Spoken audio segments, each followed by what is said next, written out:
बहुत बहुत धन्यवाद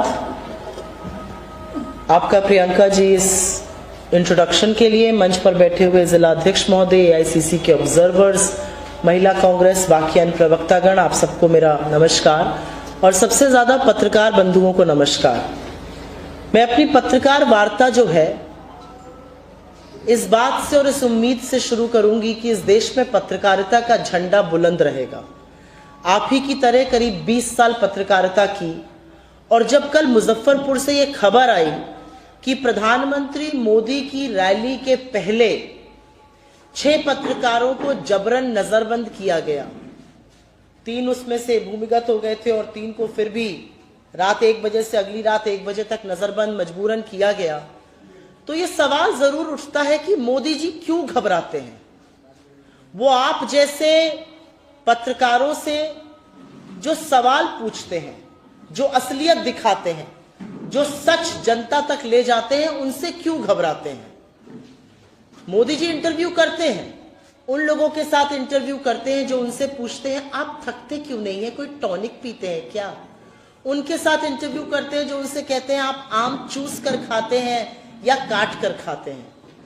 मोदी जी उनके साथ इंटरव्यू करते हैं जो बड़े बड़े मुद्दों को छोड़कर उनसे सबसे बड़ा मुद्दा पूछते हैं, आप अपनी पॉकेट में बटुआ रखते हैं क्या।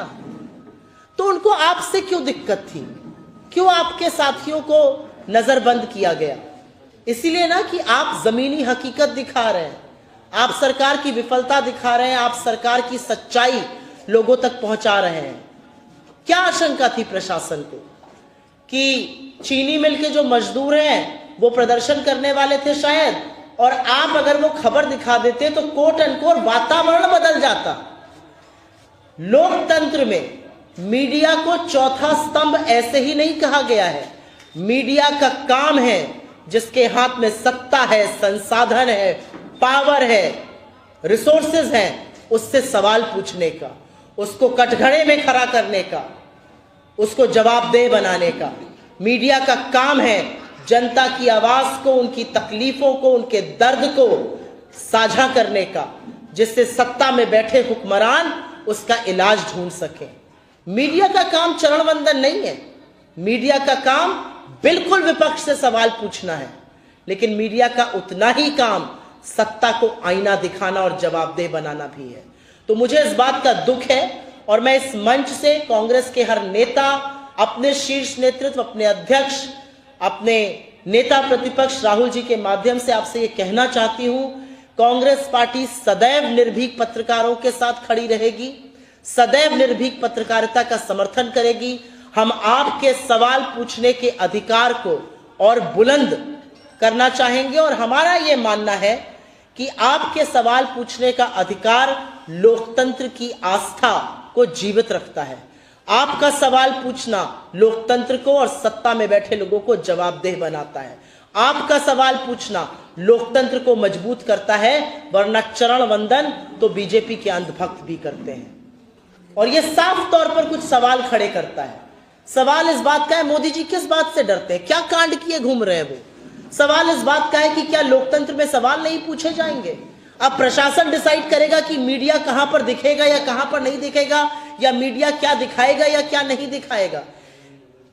बिहार जो तप तर्पण त्याग की भूमि है, लेकिन क्रांति की भी भूमि है। इसी मुजफ्फरपुर के इसी प्रांगण से आजादी के मतवालों को गोली मारी गई, शहीद भगवान लाल जी को। इसी मुजफ्फरपुर में चंपारण से जरूर मोहनदास करमचंद गांधी के महात्मा बनने का सफर शुरू हुआ, लेकिन उसकी रूपरेखा, उसकी योजना इसी मुजफ्फरपुर में तय हुई। यह क्रांति की भूमि है और क्रांति की भूमि में लोकतंत्र के चौथे स्तंभ को ध्वस्त करने का, पत्रकारों को नजरबंद करने का, क्योंकि आप असलियत और सच्चाई दिखा रहे हैं, ये दुष्कर्म, ये दुष्काम, ये पाप सरकार कर रही है, प्रशासन की मिली भगत से कर रही है। नरेंद्र मोदी एक कायर प्रधानमंत्री है, उनका डर ये दिखाता है। आज मैं आपके समक्ष आई हूं और 2 बातें करने के लिए आई हूं। 20 साल से बहुत ढोल पीटा गया सुशासन का, बहुत ढोल पीटा गया डबल इंजन का। 20 साल से घटक दल की सरकार है, 11 साल से तो मोदी जी और नीतीश जी की जुगलबंदी चल रही है।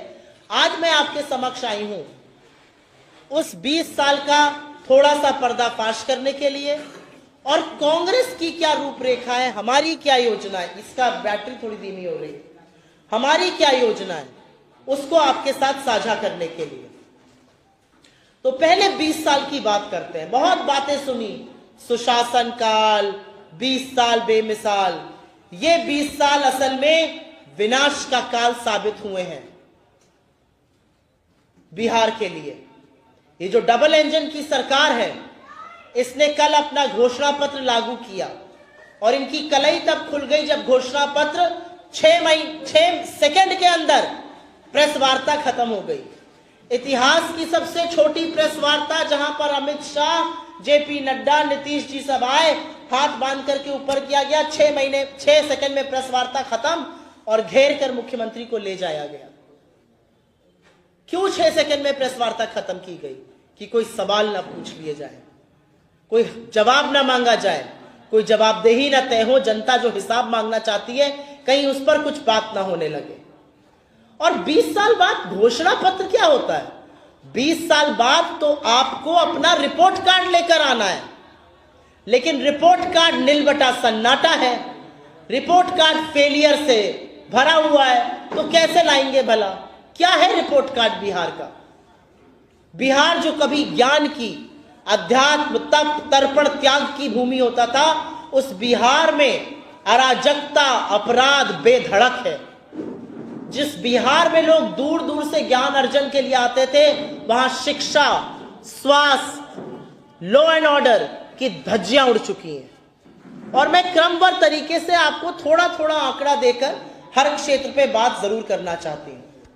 ये वही बिहार है जहां पर सुशासन के नाम पे 6 महीने में 9 कारोबारियों की हत्या होती है, जहां पर 17 साल में 53,150 निर्मम हत्याएं हुई हैं, जहां पे 953 अपराध दिन के होते हैं, 18 बच्चों का रेप हफ्ते में होता है। ये वही बिहार है जहां पर चुनाव के दौरान मोकामा में रक्त रंजन होता है, उसी दिन सिवान में एक एएसआई की हत्या होती है।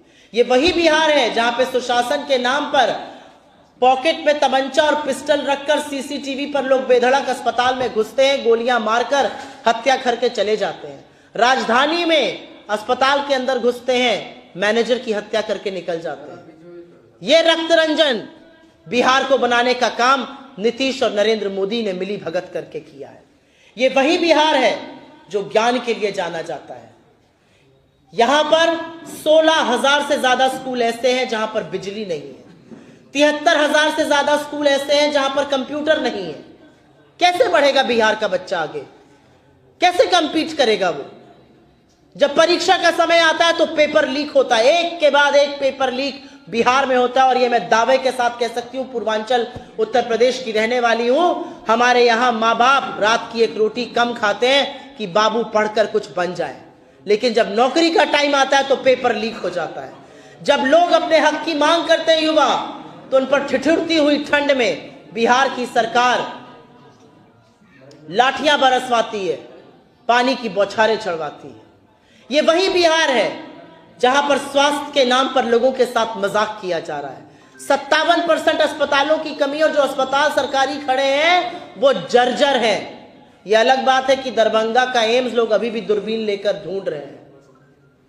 ये वही बिहार है जहां पर नीति आयोग, जो जिसके अध्यक्ष खुद प्रधानमंत्री महोदय हैं, उस नीति आयोग का कहना है बिहार देश के सारे राज्यों में सबसे गरीब राज्य है। उसी नीति आयोग का कहना है कि बिहार में औसत व्यक्ति की आय देश में सबसे नीचे स्तर पर है। उसी नीति आयोग का कहना है कि बिहार में औसत व्यक्ति की आय झारखंड की आधी और ओडिशा की 1/3 है। कैसे ऐसा हो गया? ये बिहार जो चीनी की कटोरी जाना जाता था, जो पूरे देश में 27% चीनी का कंट्रीब्यूशन करता था, अब मात्र 2% कर रहा है। कब आएंगे प्रधानमंत्री जी यहां की बनी चीनी से चाय पीने? यही कहा था ना पिछले चुनाव में। इस बिहार को बड़ी बड़ी बातें करके 1.25 लाख करोड़ का पैकेज देने की बात थी। कहां है वो पैकेज? 70,000 करोड़ तो बिहार में ऐसे खर्चा हो गए जिसका कोई लेखा जोखा ही नहीं है। ये हम नहीं कह रहे हैं, ये सीएजी कह रहा है। 70,000 करोड़ रुपए कहां गए ये किसी को पता नहीं है। असलियत यह है कि निवेश के नाम पर गृह मंत्री अमित शाह के कहते हैं बिहार में इंडस्ट्री नहीं लग सकती क्योंकि बिहार में जमीन नहीं है। शर्म नहीं आती आपको ये कहते हुए? हमारे बच्चों को पलायन करना पड़ रहा है और उसी बिहार में आप 1,000 एकड़ की जमीन 1 रुपए पर, मात्र 1 रुपए पर मोदी मित्र अडानी को देते हैं। 10 लाख से ज्यादा आम के पेड़ कटवाते हैं। किस मुंह से आप 20 साल की बात करते हैं? क्या 20 साल में पलायन थम गया? 3 करोड़ 45 लाख लोग आज भी बिहार के रजिस्टर्ड मजदूर हैं। जब दिवाली आती है, होली आती है, महापर्व छठ का आता है, तो जो ट्रेनें बिहार के लिए आती हैं उसमें गाजर मूली की तरह, भेड़ बकरी की तरह हमारे लड़के, हमारे बच्चे भर कर आते हैं। यह बिहार का आपने हाल करके रखा है 20 सालों में। असलियत यह है कि बड़ी बड़ी बात करने के बजाय बिहार की अगर असलियत की बात करिए तो ना निवेश हो रहा है बिहार में, ना नौकरियां बन रही हैं। लोगों को पलायन करना पड़ रहा है, बच्चों के भविष्य पर संकट है, अपराध का लगातार चल रहा है, लेकिन रेट कार्ड बड़ा है। बिहार में बीए का रेट कार्ड है 70,000 से 1 लाख, नर्सिंग का 3.5 से 4 लाख, पैरामेडिकल का 25,000, टेक्नीशियन का 30,000, बी फार्मा का 3.5 लाख, बीएड का 1.5 से 2 लाख, और तो और पेपर लीक का भी रेट कार्ड है। कौन जवाब देगा इन बातों का? कौन जवाब देगा जो अनिश्चितता बच्चों के भविष्य पर बनी हुई है? एक से एक पेपर लीक होते हैं। नीट पीजी परीक्षाओं का रेट लिस्ट 70 से 80 लाख, नीट यूजी का रेट लिस्ट 30 से 40 लाख, बैंक पीओ 20 लाख में, एसएससी 20 लाख में, पुलिस एसआई 25 लाख में, पुलिस सिपाही 15 लाख में, पटवारी 15 लाख में, टेट और रीट भी 10-10 लाख में। कहां से लाएगा गरीब आदमी? कहां से लाएगा गरीब बनाई अपने बच्चे को पढ़ाना, उसको नौकरी दिलवाना, अपना पेट काट कर? यह भी करके देख लिया। जब बच्चे मेहनत करते हैं, पढ़ लिख कर इम्तिहान देते हैं, तो आपके पेपर माफिया उन पेपरों को लीक करते हैं। और इसलिए जरूरी है कि बिहार में क्या होना चाहिए। बड़ी बड़ी बातें हो रही हैं, लेकिन असलियत यह है कि बिहार में एक नई सोच, एक नए स्वरूप, एक नई योजना की जरूरत है। बिहार में जरूरत एक ऐसी सरकार की है जो लोगों का दुख, लोगों का दर्द, लोगों की पीड़ा समझे, जो बिहार को झांसा ना दे, जो डबल इंजन की फर्जी बातें ना करे, जो बात करे बिहार में रोजगार बनाने की, बिहार में निवेश की, महिलाओं के सशक्तिकरण की। और इससे पहले कि मैं कांग्रेस और महागठबंधन की योजनाओं का उल्लेख करूं, मैं आपके सामने कुछ बातें, कुछ चीजें रखना चाहती हूं। जब बिहार चुनाव के मुहाने पर आया तो एकदम से नीतीश जी और मोदी जी को नई नई योजनाएं आने लगी। 6 तारीख को चुनाव है, 17 को, 24 को, 31 को और अब 7 को महिलाओं के खाते में आप किस्त भेज रहे हैं। आपको क्या लगता है बिहार की महिला इतनी मूर्ख है? बिहार की महिला सब समझती है। वो जानती है आप उसके वोट को खरीदने का इंतजाम कर रहे हैं, वो ये पैसा भी रखेगी और आपको वोट भी नहीं देगी। तमाम प्रबुद्ध पत्रकार आपके जैसे जहां कैमरा लेकर जा रहे हैं, वहां पर महिलाएं खुलकर स्वच्छंद रूप से बोल रही हैं। अगर यही करना था तो 20 साल में क्यों नहीं किया? चुनाव के 1 महीने पहले ये जुमला क्यों कर रहे हैं? 10,000 में कौन सा रोजगार बनता है? क्या ये महिलाएं ये नहीं समझती कि मध्य प्रदेश में आप लाडली बहिना का 1,500 3,000 करने वाले थे, आपने नहीं किया? क्या ये महिलाएं ये नहीं समझती कि आपने दिल्ली में वादा किया था महिलाओं को पैसे देने का, आपने नहीं दिया? क्या ये महिलाएं नहीं समझती कि महाराष्ट्र की लाडकी बहना का पैसा बढ़ाना तो दूर, आपने 25 लाख महिलाओं को उस योजना के बाहर कर दिया? ये महिलाएं सब समझती हैं। इसीलिए मैंने कहा बिहार क्रांति और ज्ञान की भूमि है। ये आपको सबक सिखाएगा। आपने बिहार को मूर्ख बनाने का, बिहार को छलने का और बिहार को रिश्वत देने का जो दुस्साहस और जो पाप किया है, उसका हिसाब बिहार आपसे लेगा। और अब मैं आपसे साझा करना चाहती हूं महागठबंधन की क्या योजनाएं हैं और उसके पीछे क्या सोच है। हमारी बड़ी योजना है कि हम हर परिवार में एक सरकारी नौकरी दें। और क्यों हम सरकारी नौकरी की बात कर रहे हैं? क्योंकि प्राइवेट नौकरी आज है, कल रहे ना रहे इसका नहीं पता है। क्या सरकार दे सकती है सरकारी नौकरी? बिल्कुल दे सकती है। लाखों पद खाली पड़े हुए हैं। क्यों खाली पड़े हैं? और असलियत यह है कि पिछड़े, अति पिछड़े, दलितों, आदिवासियों के साथ यह सबसे बड़ा उपहास है अगर सरकारी पद खाली पड़े हैं, क्योंकि यह सरकार रिजर्वेशन के खिलाफ है। यह दलितों, शोषितों, वंचितों, आदिवासियों, पिछड़ों के हक को मारती है जब यह पद खाली रखती है। इसलिए हमारा मानना है कि बिहार में हर परिवार में एक सरकारी नौकरी बिल्कुल दी जा सकती है। हमारी सरकार राजस्थान में थी, हम 500 रुपए में गैस सिलेंडर देते थे। और यह सस्ता सिलेंडर जो है, यह सिर्फ एक योजना नहीं है। यह सस्ता सिलेंडर जो थोड़ी बहुत बचत होती है, वो महिला के हाथ में पैसा आता है, उसका इस्तेमाल महिला अपने घर में स्वास्थ्य और शिक्षा का स्तर बढ़ा के करती है। और वही हम यहां पर करेंगे। माई बहिना योजना के अंतर्गत हम 2500 रुपए खाते में सरकार बनते ही डालेंगे। ये पहला डिसीजन होगा हमारी सरकार की कैबिनेट का। ये हमने तेलंगाना में, ये हमने कर्नाटका में किया है और इसका नतीजा वहां पर सामने है। महिलाओं ने छोटे छोटे व्यवसाय शुरू किए हैं, उनके जीने का तरीका बदला है, उनकी स्वास्थ्य और शिक्षा की जो उपभोग है उसमें मूलभूत परिवर्तन हुआ है। हम बस सेवा महिलाओं के लिए मुफ्त करेंगे। इसकी हमने शक्ति योजना कर्नाटका में लागू करी थी। महिलाओं को कम से कम नहीं तो 2500 से 3000 की बचत होती है, जो अपने परिवार की बढ़ोतरी के लिए वो लगाती है। हम 200 यूनिट बिजली मुफ्त करेंगे, क्योंकि कहीं ना कहीं ये पारिवारिक बचत में कंट्रीब्यूट करेगा और जरूरी है करना, क्योंकि इतनी महंगाई और बेरोजगारी में परिवार की बचत होनी जरूरी है। हम वृद्धजनों को 1500 की पेंशन देंगे। हम दिव्यांगों के लिए 3000 की पेंशन की बात कर रहे हैं। हम जीविका दीदियों के लिए 30,000 की सैलरी की बात कर रहे हैं। पत्रकारों को रहने के लिए हॉस्टल और मुफ्त इलाज देंगे, क्योंकि मैं ये जानती हूं कि तमाम एसेंशियल सर्विसेज, जब कोरोना काल आया तो मैं ये जानती हूं कि आशा, आंगनवाड़ी, मेडिकल लोगों के साथ अगर कोई उस त्रासदी में भी काम कर रहा था तो वो आप कर रहे थे। आपको अगर कुछ हो जाता है तो आपके परिवार पर विपदा आ जाती है। इसलिए हमारा मानना है कि आपके इलाज की उचित व्यवस्था होनी चाहिए। वकीलों के लिए 10 लाख जीवन बीमा और 15 लाख स्वास्थ्य बीमा की हम बात कर रहे हैं। और ऐसी तमाम योजनाएं हैं। ये सुनने में हर वर्ग के लिए योजना है, क्योंकि कहीं ना कहीं आज देश दोहरा दंश झेल रहा है। वो दंश है बेरोजगारी का और वो मार है महंगाई की।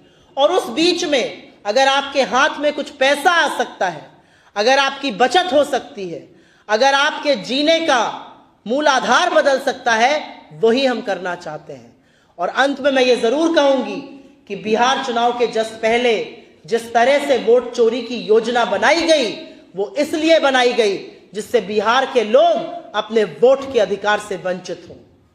लेकिन ऐसा होएगा नहीं, क्योंकि बिहार की जनता जागरूक है, वो लोकतंत्र में यकीन रखती है और वो ये जानती है कि अगर वोट के अधिकार के साथ खिलवाड़ हुआ तो कल को आपकी नागरिकता पर, कल को आपकी पुरखों की जमीन जायदाद पर, कल को आपको डिटेंशन कैंप में भी भेजा जा सकता है।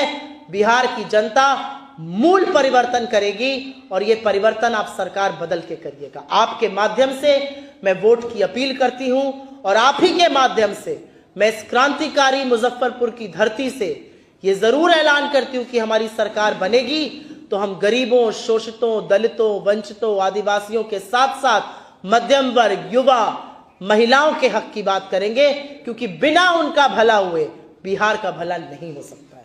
बहुत बहुत धन्यवाद। आपके सवालों का जरूर स्वागत है।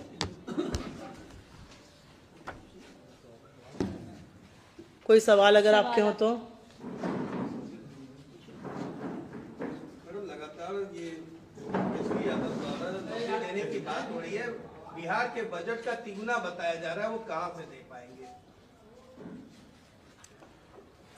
अब दुर्भाग्यवश कह लीजिए या सौभाग्यवश कह लीजिए, मैंने करीब 20 साल खालिस इकोनॉमिक और फाइनेंस की पत्रकारिता की है। और एक बड़ी विडंबना है कि जब देश के धन्ना सेठों का कर्जा माफ होता है या जब देश के धन्ना सेठों के लिए कॉर्पोरेट टैक्स कटता है तो उसको ये पिंक पेपर्स या उसको तमाम बुद्धिजीवी वर्ग इंसेंटिव बताता है, उसको कहता है इससे निवेश बढ़ेगा, इससे नौकरियां बढ़ेगी। सरकार ने 16 लाख करोड़ बड़े बड़े धन्ना सेठों का माफ किया, कितनी नौकरियां बनी? सरकार ने कॉर्पोरेट टैक्स कट करके 4.5 लाख करोड़ का खामियाजा भुगता, कितनी नौकरियां बनी? लेकिन जब भी कोई सरकार या कोई पार्टी गरीबों के हक की बात करती है, जब महिलाओं की, दलितों की, आदिवासियों की, बच्चों की स्कॉलरशिप की बात होती है, किसान की कर्जा माफी की बात होती है, तो यही तथाकथित बुद्धिजीवी वर्ग आपको बताने पर जुट जाता है कि कैसे इससे ट्रेजरी स्वाहा हो जाएगी। एक सुचक्र होता है, इकोनॉमी साइकिल कही जाती है, उसका सुचक्र होता है। लोगों के हाथ में रिसोर्सेज आएंगे तो डिमांड बढ़ेगी, डिमांड बढ़ेगी तो कंजम्पशन बढ़ेगा, कंजम्पशन बढ़ेगा तो यही कंपनियां निवेश ज्यादा करेंगी, निवेश ज्यादा करेंगी तो ज्यादा लोगों को नौकरी पर रखेंगी। जितने ज्यादा लोग नौकरी पर रहेंगे उतने ज्यादा लोगों के हाथ में डिस्पोजेबल इनकम आएगी। और हमारा मानना है कि बिहार में नौकरी बनने से लोगों के हाथ में जो डिस्पोजेबल इनकम आएगी उससे बिहार सरकार का रेवेन्यू भी बढ़ेगा, इंटरनल एक्रूवल्स भी बढ़ेंगे, तमाम जो पद खाली पड़े हुए हैं पहले वही भर दिए जाएं तो बहुत बड़ी बात हो जाएगी। और जो लोग ये बात उठाते हैं वो पलट कर ये नहीं पूछते कि 10,000 रुपए आपने 3 बार खाते में डाले और चुनाव के पहले एक बार चौथी बार भी डालिएगा, वो पैसा कहां से आएगा, वो छल क्यों किया जा रहा है, वो अगर योजना वाकई में ईमानदार की थी तो ये पहले क्यों नहीं लागू की गई। जी, आपने अडानी की बात की है कि अडानी को जमीन दिया गया, आपकी सरकार जब राजस्थान में थी सरकार ने भी अडानी को जमीन दिया है? 1 रुपए में तो नहीं दी थी, 1 रुपए में तो नहीं दी थी। हम आपके सामने एक चीज साझा करना चाहती हूँ और क्लियर करना चाहती हूँ, कांग्रेस पार्टी निवेश के खिलाफ नहीं है। हम बिल्कुल चाहते हैं कि बिहार में बड़े बड़े कारोबारी आए, हम बिल्कुल चाहते हैं बिहार में बड़े बड़े इंडस्ट्रियलिस्ट आए, बिहार में कल कारखाने लगे, बिहार में आकर नौकरी बनाए। इधर से हट जाइए, इसके सामने से हट जाओ, धन्यवाद। बिहार में बड़ी नौकरी बने, बिहार में निवेश हो, बिहार में कारोबार लगे, हम उसके खिलाफ नहीं हैं। हम आपको बताते हैं हम मुखालिफत किस चीज की करते हैं। हम मुखालिफत क्रोनिक कैपिटलिज्म की करते हैं। आप टेंडर निकालिए, टेंडर में 10 लोग आए, जिसकी लोएस्ट बिडिंग है उसको आप धंधा दीजिए, कोई दिक्कत नहीं है। राजस्थान की हमारी सरकार ने टेंडर निकाला था, जिन महाशय का आपने नाम लिया वो लोएस्ट बिडर थे, टेंडर पारदर्शी तरीके से आया, उनको धंधा दिया गया। यहां पर 1000 एकड़ जमीन 1 रुपए में दी जा रही है, 10 लाख पेड़ काटे जा रहे हैं और ढोंग हो रहा है मां के नाम पर एक पेड़ लगाने का। तो सवाल नहीं पूछा जाएगा मोदी जी से, सवाल नहीं पूछा जाएगा अमित शाह जी से कि किस मुंह से आप पटना में बैठकर बतियाते हुए कहते हैं कि बिहार में इंडस्ट्री नहीं लग सकती क्योंकि जमीन नहीं है। बिहार में 20 साल में इंडस्ट्री इसलिए नहीं लगी क्योंकि आपने बिहार में इंडस्ट्री लगाने की कोई योजना नहीं बनाई। आज भी जब आपसे जवाब मांगा जा रहा है तो आप 15 साल और 10 साल गिना रहे हैं। 20 साल से सरकार में आप हैं, जवाब आपको अपने शासनकाल का देना पड़ेगा। 20 वर्षों की चर्चा क्यों कर रहे, 35 वर्षों की क्यों नहीं? क्योंकि 20 साल से नीतीश जी सरकार चला रहे हैं। मीडिया ने भी उनको सुशासन बाबू का बहुत तगमा दिया है, बड़ी बड़ी बातें होती हैं, डबल इंजन कहा जाता है। 11 साल से तो मोदी नीतीश जी की ही जुगलबंदी चल रही है। तो झुंझुना जो बजाया जा रहा है 20 साल से, जो डफली बजाई जा रही है, जब वो डफली ढोल की कलई खुल रही है तो 20 साल की ही बात होगी ना। चुनाव जब 20 साल से जो सत्ता में काबिज हैं, हमारे उनके बराबर है तो किसकी बात होगी? 20 साल की बात होगी, वही बात हम कर रहे हैं। जो समस्याएं आप बता रहे हो तो 35 वर्षों से नहीं। अब ऐसे तो आप बोल दीजिए कि समस्याएं तो आतंक काल से हैं। सवाल किससे पूछा जाएगा? आज जब बिहार चुनाव के मुहाने पर आया है तो आप मुझसे तो नहीं पूछिएगा आपने इंडस्ट्री क्यों नहीं लगाई, आप बीजेपी या जेडीयू के नेता से ही पूछिएगा ना 20 साल में इंडस्ट्री क्यों नहीं लगी। जब हमारी सरकार बनेगी चुनाव के बाद और 2030 में जब मैं अगली प्रेस वार्ता करने आऊंगी या कुछ बात आपसे करने आऊंगी, तब आप मुझसे जरूर पूछिएगा और लताड़ कर पूछिएगा कि आप लोगों ने क्या क्या किया, और मैं आपको अपनी उपलब्धियां गिनाऊंगी। लेकिन 20 साल से जो सरकार सत्ता में है, जिसके खिलाफ एंटी इनकम्बेंसी है, जो निर्वाचन के लिए पुनः वोट मांग रही, तो सवाल तो उसी से पूछेंगे। आज बजाय वोट मांगने के, मैनिफेस्टो के, वादे करने के, मुझे तो लगता था पारदर्शिता की डिमांड यह है कि वो बताएं कि हमने 20 साल पहले वादे क्या किए थे, 20 साल में उपलब्धियां क्या की, वो क्यों नहीं है। अगर नीतीश कुमार फिर से शामिल होते हैं आपकी तरफ, तब तो उनकी सारी जो कमियां हैं वो पूरी हो जाएंगी। अब नीतीश कुमार जी क्या करते हैं इसका जवाब तो नीतीश कुमार जी ही दे सकते हैं, लेकिन मैं उनको सम्मान देते हुए इस बात का जरूर उल्लेख करना चाहती हूं कि जो उनके साथ उनके घटक दल बीजेपी कर रहा है वो बहुत अपमानजनक है। मुझे लगता है जिस तरह से उनकी घेराबंदी करके कल उनको 6 सेकंड में निकाल दिया गया, उनको बोलने नहीं दिया जा रहा है, जिस तरह से 2020 में कहा गया था उनके नेतृत्व में चुनाव लड़ा जा रहा है, 2025 में कहा जा रहा है एमएलए डिसाइड करेंगे, उनका जो अपमान कर रहे हैं, तो मुझे लगता है कि इस पर मैं टिप्पणी ना ही करूं उनके विरोधी दल होने से, उनके घटक दल वाले करें तो ज्यादा अच्छा रहेगा। चुनाव के बाद नीतीश जी के स्वागत के लिए आप तैयार हैं क्या? किसके लिए? चुनाव के बाद नीतीश जी के स्वागत के लिए फिर तैयार है क्या? चुनाव के बाद महागठबंधन की सरकार बनेगी, मुझे नहीं लगता कि हमें किसी का स्वागत या सत्कार करना पड़ेगा। आप लोग, बिहार की जनता हमें जरूर अपना मूलभूत वोट देगी, हमारी सरकार बनाएगी और जनता हमारे स्वागत के लिए जरूर तैयार मुझे दिख रही है। बहुत धन्यवाद आप लोगों का आखिरी सवाल जी। आज आप जब आई हैं यहाँ तो आपको समय लगा, कारण सड़क जाम, हाजीपुर पे थोड़ा जाम था जी हाँ, मुजफ्फरपुर में सड़कें, और मुजफ्फरपुर में भी काफी जाम दिखा, क्योंकि मुझे लगता है थोड़ी बारिश की वजह से भी थोड़ा जो सकरे रास्ते थे आते हुए जरूर जाम दिखा थोड़ा बहुत। पहले 5 साल पहले मुजफ्फरपुर की जनता ने कांग्रेस विधायक को चुना था, भाजपा को हटा। 5 सालों तो मुजफ्फरपुर की सारी समस्या यहाँ के, मुजफ्फरपुर की ट्रैफिक की समस्या यहाँ के विधायक ठीक कर देंगे।